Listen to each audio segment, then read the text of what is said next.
The NMCC is the nucleus of the larger military command system.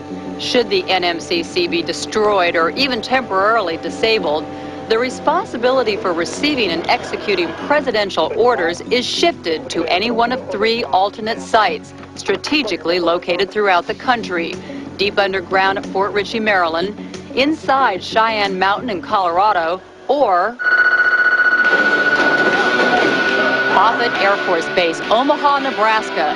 This is the headquarters of NAOC, America's elite, top-secret National Airborne Operations Center. Codename, Nightwatch. The heart of Nightwatch is the E-4B, a military-modified 747, also known as the Flying White House. This is the real plane that the President, the Secretary, and the Joint Chiefs would use in the event of a catastrophic emergency. Prepare for emergency launch! It is a self-contained communications platform. There are 4 E-4Bs in existence. One is always on alert, fueled, and ready with the battle staff of at least 65. They can be airborne within minutes. We have the capability that the other command centers do not have, is that we're mobile. We can move. And for bad weather, natural disaster, or some type of threat, we can move and avoid that.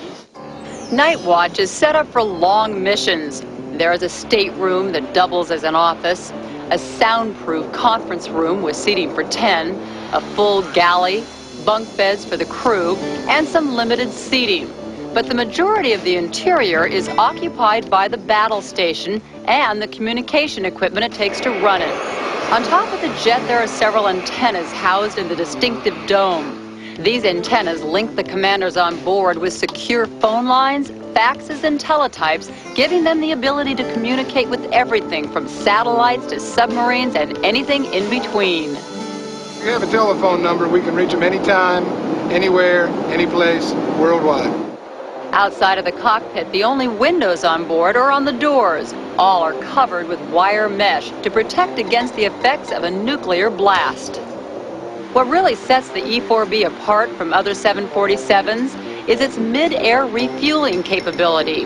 At 29,000 feet, going 450 miles an hour, it is an aerial ballet. The pilots describe it as the hardest maneuver to perform in a 747. We do have the capability to stay up for an indefinite period of time, nominally about 72 hours.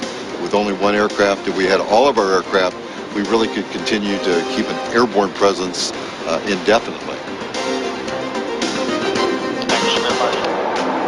It's a beautiful aircraft, and I think if the day ever came that we could execute our mission if called upon, but I think all of us hope that day never happens, and we like to think that one of the reasons that it never happens is because we exist. But if that day ever does come, the goal is to be prepared. Every day, on every watch, all 4 command centers work together, drilling for the ultimate, a nuclear war. Let's say it was something really bad. Let's say it's a missile being launched.